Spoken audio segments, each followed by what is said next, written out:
I just don't understand some of the things that I read sometimes. Hi everyone, my name is Maddie and welcome back to my channel, or thanks for joining us if you're new here. Today,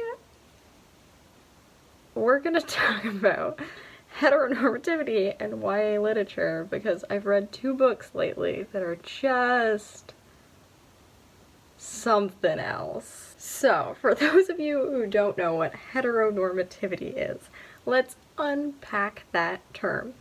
So, the hetero part comes from, you know, terms like heterosexual or things like that that are considered relationships with people of the opposite gender, and it's also important to keep in mind that the heteronormative narrative often relies on traditions of cisgender narratives. So we're looking at a cisgender man and a cisgender woman being in a relationship with each other, and it's this idea that that's normal, that's what's expected in our society. So the whole narrative of coming out relies on the fact that we assume people as straight until they tell us otherwise, which is a whole problem in itself.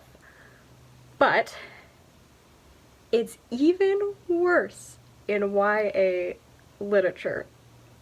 So to talk a little bit more about heteronormativity throughout life, I think a lot of the really detrimental ways that it comes up are these like really small one-off comments that people make from the time that kids are small.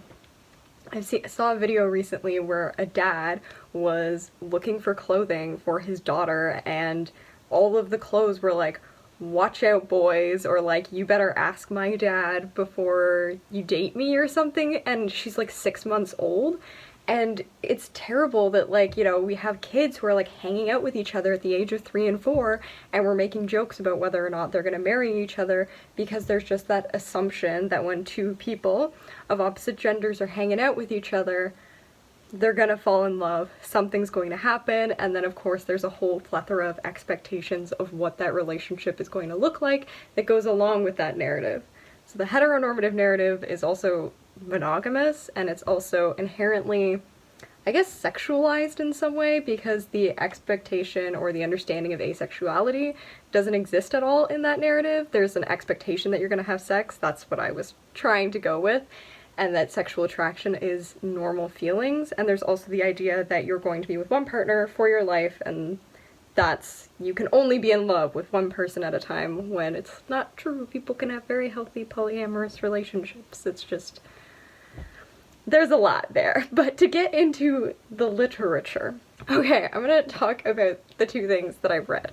So the one thing that I'm currently reading, I haven't finished it, I actually stopped filming this video because I was like, I just need to rant somewhat about this, is Holding Up the Universe by Jennifer Nevin, I believe it is.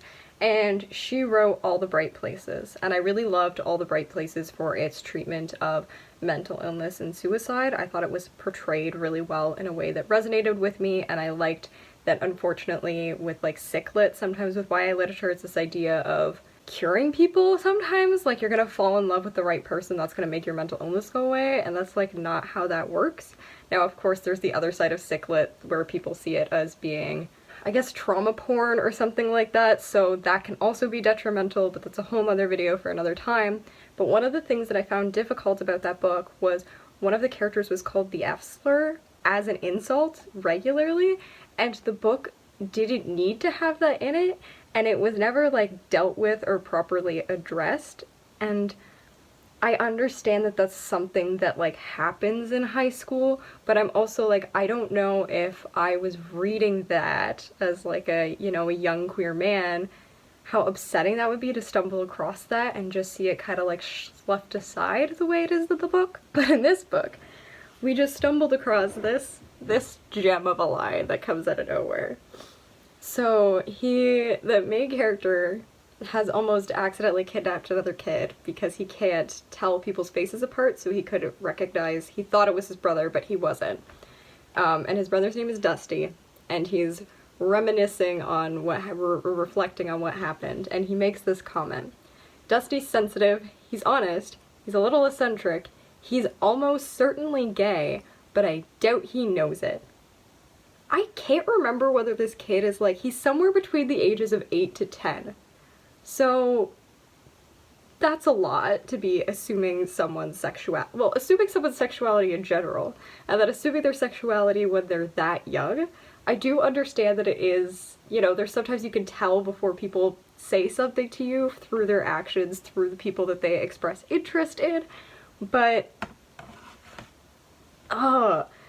this line frustrates me in part because earlier in the story, Dusty is seen carrying a purse to school, and the character Jack tries to like stop him, is like, hey, people are gonna be an asshole to you if you do this, and then Dusty carries his purse to school anyways, and then of course kids are jerks and they tear it up and write shitty things on it. But I don't like the line that the book is drawing there, where like the only thing that I could think of stereotypically wise that would make us assume that Dusty is gay based on anything he has done in this novel that far is the fact that he carried a purse.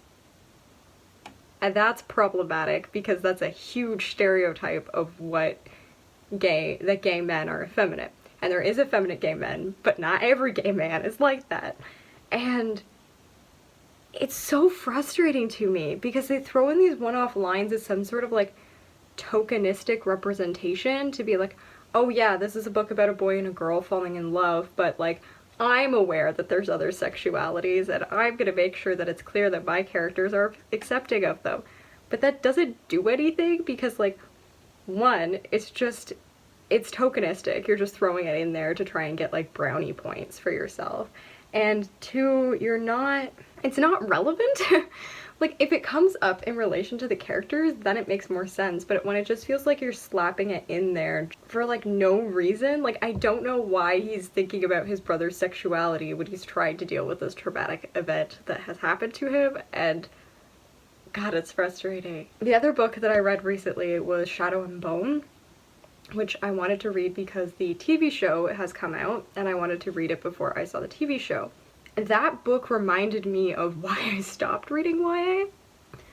So for a little bit of context, when I got to the age that I would have been like transitioning into YA, I read a couple YAs and then I gave up on them because they all kind of filled this like cookie cutter narrative that didn't match what my life looked like. And I talked about this a little bit in my video about being asexual and being a reader, so I will link that up here if you want to check that video out.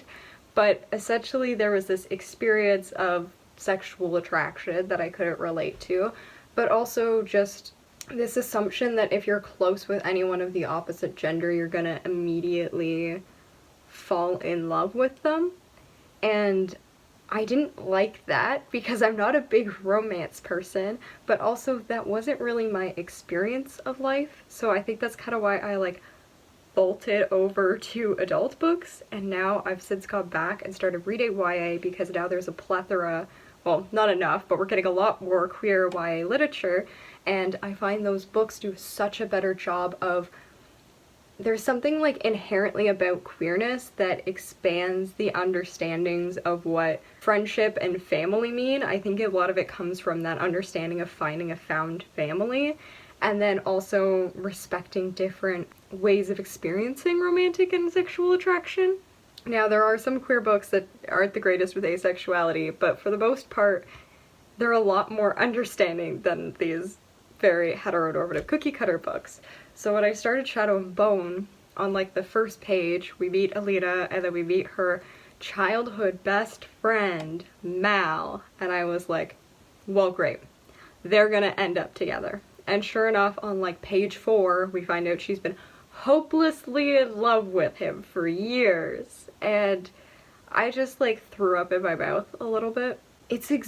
It's such an like overdone narrative, and maybe that is some people's like experience of the world. Maybe they do fall in love with the people that they're close friends with as kids, but I've lost friendships because of that expectation, and it's really frustrating. There was a period where a lot of books and a lot of movies were dealing with this idea of, can you be friends with someone without having something more develop? And one of them was, I think it's called The F Word in Canada, but The What If in the UK, starring Daniel Radcliffe, and it essentially deals with that whole idea, can you be friends with someone without, in this case it's sex getting involved, which asexual people exist, but what happens in, you know, all these narratives, it's, oh, they're with someone else, but they become such close friends that they have to fall in love, and it's almost an inevitability. And I, at that time, had two different people who had romantic feelings for me that I did not reciprocate, and in both cases I ended up losing them as friends. And it was gutting to me because they were two people that I really loved spending time with, but because I couldn't be with them in the way that they wanted to be with me, they weren't necessarily willing to respect that boundary. And unfortunately, I had to step back from that before I ended up doing something that was unhealthy for me, or because I was doing something that was unhealthy for me. And these books remind me of how isolating it can feel when that story is just being like shoved down your throat. Because when I was in that scenario, I felt like there was something wrong with me, and people around me were like, oh, you're such good friends, you get along, like why don't you feel anything? And then on the other hand, there was this idea that by wanting to be friends with them, even though I didn't have those feelings, and I made it clear that I didn't have those feelings, I was somehow leading them on. And that was really difficult for me because I just carried so much guilt that I had hurt this person completely unintentionally who I cared about because of something that I had no control over, that I couldn't feel for them. And yet you have these books where the same narrative is told over and over again, and it's almost this expectation that as a girl, if you have a close male friend, you are going to fall in love with him, and you can't have honest friendships with people of different genders without falling in love. And that comes from this like heteronormative narrative that like men and women are paired together romantically, and for that reason they can't be paired together as friends, which is absolute bullshit. And I'm just so exhausted of reading these narratives that completely erase the existence and the experiences of queer people, on top of the fact that they tell a really unhealthy narrative to people who are straight, and just an unhealthy narrative about relationships in general, that perpetuate this awful, uncomfortable, very unrealistic ideal of what romance is, and leave people feeling like if they're not experiencing it in the way that the world is showing them should be experienced through these stories that are being held up as like the greatest love stories of all time, then you're gonna feel completely isolated and alone. And I think that's why I didn't read YA, because I couldn't connect with it at all. And just like reading these books, it's so exhausting because it treats like people in the YA area as children. Like the writing is so juvenile sometimes. Those stories are just so like blatantly cut out. It's so clear what's gonna happen. She's gotta find her way away from him for that him to then realize that he has emotions for her that like were never hinted at through the entire novel. And ugh, it's just frustrating. It's so frustrating. I hope this made sense, grounding this video in heteronormativity, because I feel like I kind of went all over the place, but I just needed to get this off my chest, because why? Like, I'm gonna finish this book, but there are some serious problems with it, and it's just, that one line just ignited everything inside of me that was like, nope, fuck this, like what is going on with this nonsense? That's where we stand. Anyways, if we want more analysis, gender, sexuality, queer representation takes on literature, let me know, because I like these videos. But if this one was a little too ranty or rambly in a way that didn't make sense, also let me know so I can do a better job of making sure that everything is clear and concise when it's coming your way. Yeah, I think the only other thing I want to address is I don't know if I'll have any more webcomic Wednesdays. I was taking a look and I don't know if there's any other webcomics I feel like I know enough about to talk about, and I don't necessarily have the time to reread all of them. So there's that. Thanks for watching. I hope this video made sense. I hope there was something in it that connected with you. Leave me a comment down below with your thoughts. Make sure you like and subscribe and ring that bell so you get notifications, and I'll see you in the next video. And until then, stay kind.